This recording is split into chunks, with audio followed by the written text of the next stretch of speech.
김일성이 일으킨 6.25 남침 전쟁은 소중한 생명과 재산을 앗아간 채 1953년 7월 27일 막을 내렸다.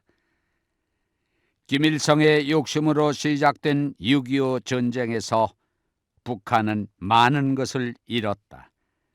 그래서 북한에서는 전쟁이 끝나기 전부터 전쟁을 누가 일으켰고 왜 지게 만들었는지 책임론이 제기되고 있었다. 북한 민주화 네트워크 김영환 연구위원. 한국 전쟁에 대해서 북한 권력 핵심 측에서 전쟁 직후에는 부정적인 평가가 압도적이었습니다. 전쟁을 왜 그런 무모한 전쟁을 일으켰느냐 하는 것과 그리고 미국이 참전할 수 있는 가능성에 대해서 과소평가한 것, 그리고 남로당의 역량에 대해서 과대평가한 것, 그리고 인천 상륙작전과 같은 그런 것을 왜 미리 예측하지 못했느냐 하는 것 등에 대해서 부정적인 평가가 대단히 많았습니다. 그런데 이상하지 않은가? 전쟁에서 지게 만든 패전의 가장 큰 책임을 져야 하는 인물은 북한의 최고 사령관이었던 김일성이다. 그런데 그는 휴전 직후 총살을 당하거나 수용소로 간 게 아니라 오히려 북한 최고의 권력자가 되었다. 그리고 김일성 일가의 독재 정치는 오늘날까지 60여 년 동안 이어지고 있다. 도대체 어떤 일이 있었다는 말인가? 어떤 일이 있었기에 전쟁의 주범인 김일성은 전쟁을 일으키고 패한 책임을 지기는커녕 무소불위 독재의 제왕이 될 수 있었을까? 김일성이 박헌영을 비롯한 여러 동지들을 숙청하고 권력을 잡은 배경을 알기 위해선 6.25 전쟁 당시로 거슬러 올라가야 한다.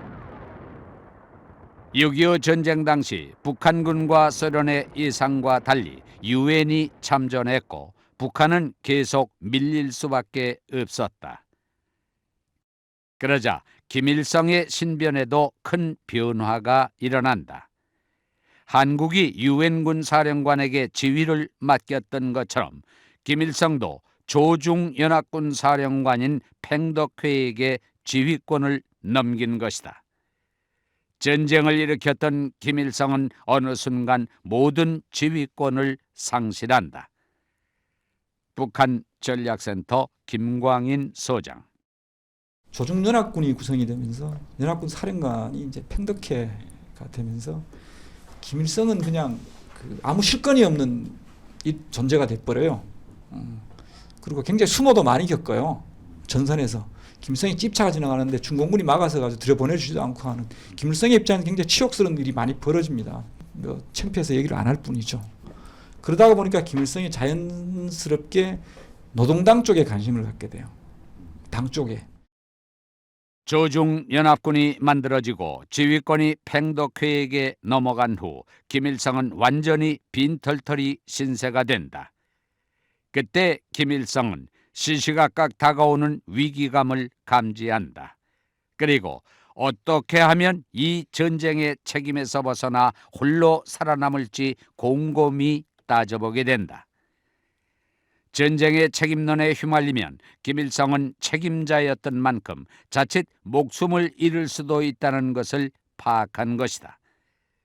그래서 김일성은 은밀하게 행동하기 시작한다.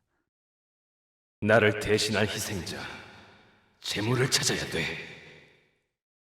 김일성의 첫 번째 숙청 대상자는 당시 제2군단장 무정이었다. 1950년 12월 4일 압록강 중류 벼로리 지역에서 열린 조선노동당 중앙위원회 제3차 회의 자리에서 큰 싸움이 벌어진다. 북한 전략센터 김광인 소장. 50년 12월에 조선노동당 제3차 대회가 열리는데 3차 전원회의가 벼로리 향하리에서 열린데 지금 향하리입니다. 장강군. 그때 이제 김일성하고 박헌영이 둘이 아주 격렬하게 싸움을 벌입니다. 소련 군사 고문단이 지켜보는 앞에서 둘이 젖더리 던지면서 서로 전쟁 책임을 전가하고 싸우면서 크게 한번 소동을 벌였고, 그 와중에 이제 무정 장군 같은 사람들이 뭐 군벌기가 있다고 해서 책벌을 받고, 김일성 직계했던 임춘추, 최강, 오진우 같은 사람들이 다 견책을 받고 그런 일이 벌어지죠. 김일성이 책임을 떠넘기기 위해 지목했던 인물 무정. 무정은 김일성이 중학생 시절에 이미 중국 공산당에 입당했던 항일 무장 투쟁의 원로였다. 김일성은 군대 안에서 강력한 경쟁자인 무정을 재기불능 상태로 빠뜨리기 위해 공격했고 무정을 숙청하는 데 성공한다. 자신감을 얻은 김일성, 이번에는 당을 장악하고 있던 소련파 허가이까지 숙청 대상으로 삼는다. 소련을 등에 업고 권력을 잡은 김일성의 입장에서 소련파를 제거하는 것은 쉬운 일이 아니었다. 전 중앙당 비서 황장엽 선생. 그런데 김일성에는 국내에 지반이 없었거든. 소련 군대가 갑자기 내세운 사람이란 말이에요. 소련 군대가 자꾸 김일성을 영웅처럼 내세웠지만은 실질적인 권한은 없었거든. 그러다가 이 사람이 조선 전쟁이 일어나면서 최고 사령관으로 됐거든. 최고 사령관으로 되니까 군권을 가지게 됐지. 그때부터는 자기 집안을 꾸리자고 그러지. 그래서 이제 먼저 허가일 제거하고, 그다음에 남로당 둘 다 제거하고, 56년에 가서는 연안파하고 소련파에게 연합한 걸 이제 또 제거를 하고. 김일성은 1951년 11월 당 중앙위원회 제4차 전원회의에서 공개적으로 허가일을 비판하고 나선다. 당시 허가일은 전투에서 패배해 후퇴 중 당증을 벌인 당원들에 대한 처리 문제에서 원칙적으로 처리를 해 수십만의 당원들이 출당을 하는 일이 있었다. 김일성이 이를 문제 삼아 허가일을 맹공격했고, 허가일은 당 제1비서에서 농업 담당 부수상으로 내려앉는다.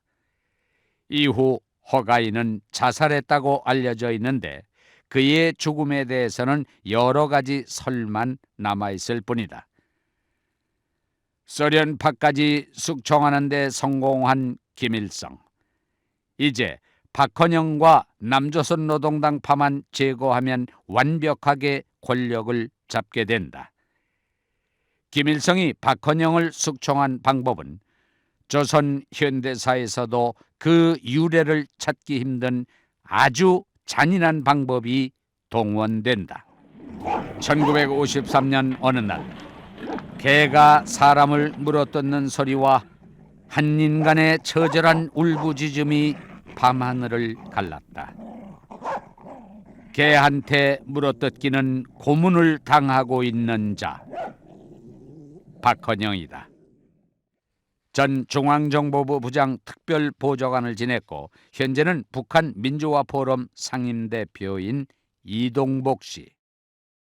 그 전쟁과는 총화 그 이제 평가회의를 해가지고 거기서 박헌영이와 이강국 일파의 그 남로단계를 공격하기 시작하죠. 그래서 거기서 이강국이랑 다 죽었고, 박헌영이는 본인이 시인을 해야 되는데 본인이 그 시인을 안 하니까 감옥에 가둬놓고 꼭 돼지우리 같은데 돼지하고 같이 살게 하면서 했는데 박헌영이 끝내 그걸 거부했어요. 끝내 거부하다가 53년 언젠가 개를 풀어넣어가지고 개가 너무 물어뜯으니까 박헌영이 항복을 하고. 당시 박헌영에게 씌운 혐의는 두 가지. 간첩 혐의와 내란 가담 행위. 그러나 박헌영은 심한 고문과 폭력에도 불구하고 끝까지 내란 가담 행위는 인정하지 않았다. 그리고 간첩 혐의를 시인했다는 것도 뚜렷한 근거는 없다. 박헌영에게 간첩 혐의와 내란 가담 음모를 뒤집어 씌운 인물, 개한테 물어뜯기는 고문을 가한 자가 바로 김일성이다. 김일성은 자신을 대신해 전쟁에 패한 책임을 질 재물이 필요했고 박헌영을 희생양으로 선택한 것이다. 그리고 1956년 7월 박헌영을 향해 쏴!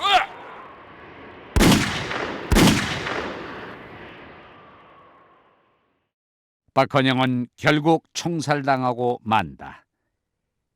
형장의 이슬로 사라진 박헌영.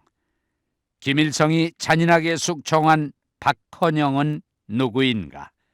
김일성은 왜 하필 박헌영을 희생양으로 삼았을까? 김일성에 의해 총살당한 박헌영. 박헌영은 1900년 충청남도 예산에서 태어난 공산주의 운동가이자 조선공산당의 창시자다.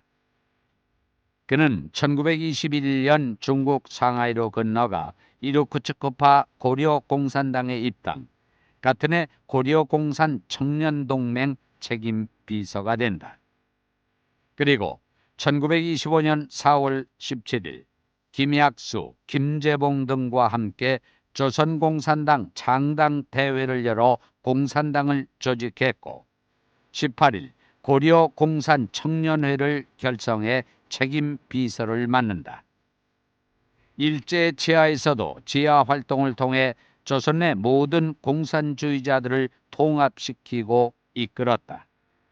명실공히 조선반도에서 공산당을 만든 조선공산당의 창시자다. 누가 봐도 공산당에 관원한 김일성보다 한 수 위의 인물. 김일성은 조선반도의 공산당 1인자 박헌영을 왜 잔인한 방법으로 숙청했을까?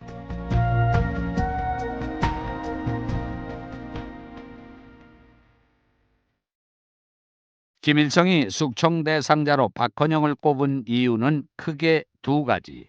첫째, 패전의 원인 중에 하나로 떠오른 남조선 활동의 부진을 남조선 노동당을 만든 박헌영에게 뒤집어 씌우기 좋았기 때문이다.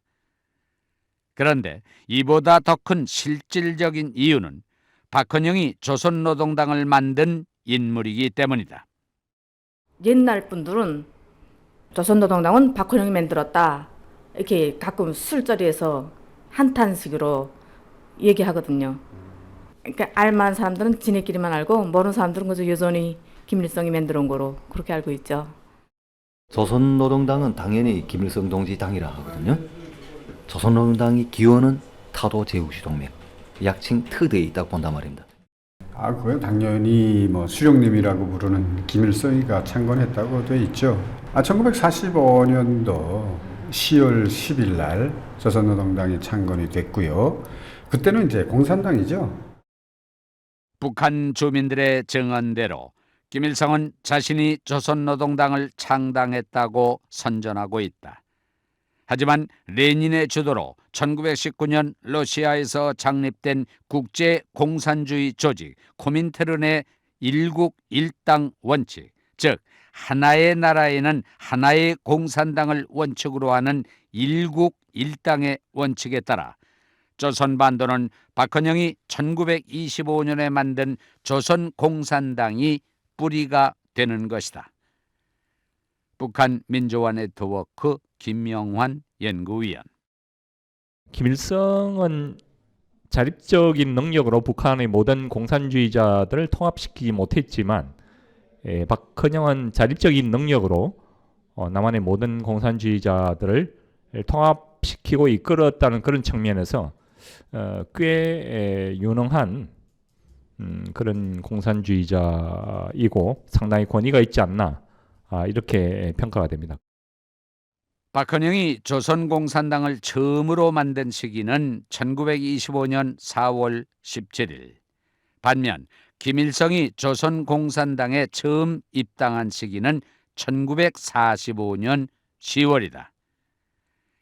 김일성은 조선공산당이 아닌 중국공산당에서 먼저 활동을 하는데 1931년부터 1945년 10월까지는 중국 공산당원으로 활동했다는 기록이 남아있다. 소련에 남아있는 기록물에도 김일성의 소속은 중국 공산당이라고 선명하게 표기되어 있다. 김일성이 조선공산당에 관심을 보이기 시작한 시기는 1945년 8월 조국이 광복된 이후다. 그 시기 조선공산당의 창시자인 박헌영은 조국이 해방을 하자 45년 9월 11일 조선공산당을 다시 재창건했는데 겨우 한 달이 지난 1945년 10월 이상한 일이 벌어진다. 소련이 평양에다 조선공산당을 창당하려 한 것, 그리고 소련은 스탈린의 말을 잘 듣는 김일성을 앉히려 한다. 그런데 이미 조선의 공산주의자들은 박헌영을 지도자로 여기고 있었기에 강하게 반발한다. 북한 전략센터 김광인 소장. 서울에 중앙당이 있는데 무슨 또 당을 이건 분파행동이다. 안 된다라고 하죠. 그래서 할 수 없이 박헌영과 김일성이 담판을 하게 되는데 10월 8일 날 개성에서 김일성과 박헌영이 만나요. 둘이 만나가 담판을 합니다. 물론 거기에는 로마넨코라고 하는 소련 점령군 사령부 정치사령관이 옆에 배석을 하게 되죠. 그래서 이제 김일성의 주장은 뭐냐면 평양에 독자적인 공산당을 만들겠다는 것이고 박헌영은 안 된다. 서울에 내 지시를 받으라는 것이죠. 그런데 박헌영의 입장에서는 자기 주장을 끝까지 관철을 시킬 수 없는 것이 모스크바의 뜻을 무시할 수 없다는 것이죠. 모스크바의 뜻이라는 것은 곧 평양에 있는 소련군 정치사령부거든요. 그래서 로마넨코에게 물어봐요. 어떻게 했으면 좋겠느냐. 로마넨코 얘기가 김일성과 자기는 뜻이 같다. 그래서 할 수 없이 절충안을 내는데 그것이 그래서 합의를 한 형태가 조선공산당 평양 지점 같은 북조선 분국을 만든 것이다. 훗날 당시 분국에 반대했던 공산주의자들은 대부분 휴전 이후 숙청되고 만다.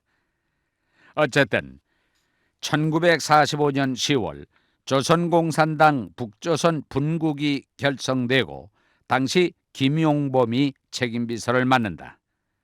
그러나 두 달도 지나지 않아 1945년 12월 17일 북조선 분국 3차 확대회의가 열린다. 그 자리에서 명칭을 북조선 공산당으로 바꾸고 김일성이 책임비서에 임명된다. 1946년 8월에는 조선신민당과 합당해 북조선 노동당으로 이름이 바뀐다. 이때부터 김일성은 서울중앙과의 공식 비공식적인 관계를 끊어버린다. 조선공산당이 서울과의 관계를 끊어버리자 박헌영은 1946년 10월 북한으로 입북할 수밖에 없었다. 6.25 전쟁 당시 남로당에서 활약했던 박갑동 총책의 증언. 박헌영이 이북에 안 왔더라면 또 우리 정책이 달라지는 거예요. 그런데 김일성은 저거 마저 그 중국된 게 말이야. 인지를 잡아놓은 말이야. 박헌영 인질 아닙니까? 그거 가지고 말이야. 자원 받더라도 말이야. 그래서 말이야 일을 하자고 말 반대 못한단 말이야. 그래서 평양에서 온 참말로 말이죠. 평양 출신 참 말이야 박헌영 이름으로 오는데 거절도 못하고 말이야. 김삼룡이가 참 고생했습니다. 남한에서 공산당을 인정하지 않자 어쩔 수 없이 북한으로 넘어간 박헌영. 그때 이미 북한에서는 김일성이 소련의 막강한 지지를 얻고 있었고 박헌영은 지지 기반이던 남한을 떠나왔기 때문에 입지가 대폭 줄어들고 만다. 이후 1949년 6월 30일 북조선노동당과 남조선노동당이 합쳐져 조선노동당이 만들어지고 위원장은 김일성, 부위원장을 박헌영이 맡는다. 박헌영은 김일성과 함께 스탈린을 찾아가 6.25 전쟁을 지원해달라고 호소했던 인물이기도 했다. 김일성이 이런 박헌영을 비난하고 나선 것이다. 남침을 할 경우 남조선 노동당이 조직한 20만 명의 사람들이 봉기를 할 것이라고 했는데 실제로는 그렇지 않았디. 그 책임을 박헌영한테 떠넘기는 기야. 안 그럼 내가 위원장이니 패전의 책임은 내가 질 수밖에 없디. 안 돼. 그건 절대 안 돼. 내가 살기 위해선 박헌영은 반드시 죽여야 돼. 김일성은 어떻게든 전쟁의 책임을 누군가에게 떠넘겨야 했다. 동시에 눈에 가시가 닿던 박헌영을 제거해야 했던 것이다.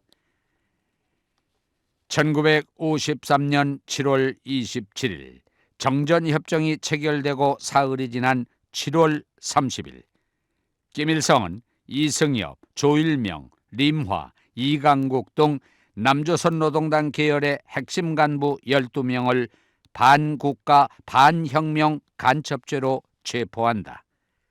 곧이어 박헌영도 같은 혐의로 체포하게 된다. 1953년 8월 5일에 열린 당 중앙위원회 6차 전원회의에서 박헌영 등 7명을 반역자로 몰아 제명 처분한다. 그리고 그해 8월에 열린 북한 최고재판소 특별군사법정.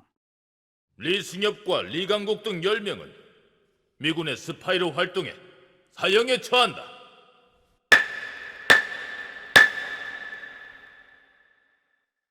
박헌영에 대한 재판은 소련의 태도를 감안해 1955년 12월에 비밀리에 열렸으며 역시 사형을 선고한다. 그리고 1956년 7월 조선공산당의 창시자인 박헌영은 김일성에 의해 김일성이 계획한 시나리오에 의해 사형되고 만다. 김일성은 6.25 전쟁을 일으키고 패한 모든 책임을 떠넘기고 동시에 북한에서 권력을 잡기 위해 혁명의 대선배인 박헌영을 제거한 것이다. 북한 민주화 네트워크 김영환 연구위원.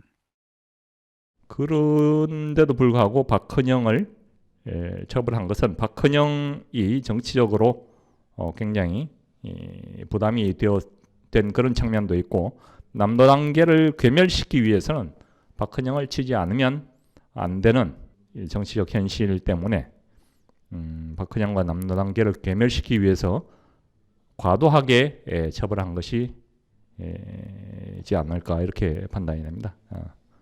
그리고 도의적으로 볼 때 고향을 버리고 보침을 싸들고 북으로 공산주의를 지지해서건 아니면 뭐 김일성은 종적해서건 어쨌든 고향을 버리고 북으로 쫓아 올라온 사람들을 광범하고 잔혹하게 처벌하고 탄압한 것은 최소한의 도덕의식과 정의감을 저버린 그런 행위다, 이렇게 판단이 됩니다. 1953년부터 1955년까지는 박헌영, 이승엽 도당의 남은 해독을 청산하기 위한 사상검토회의가 열렸고 남조선노동당 계열에 대한 대대적인 숙청이 이루어진다. 정든 고향을 떠나 북한으로 온 남조선노동당 쪽 사람들은 김일성 일파에 의해 잔인하게 제거된다. 전 조선인민군 협조단 무용배우였던 김영순 씨. 계속 봤어요.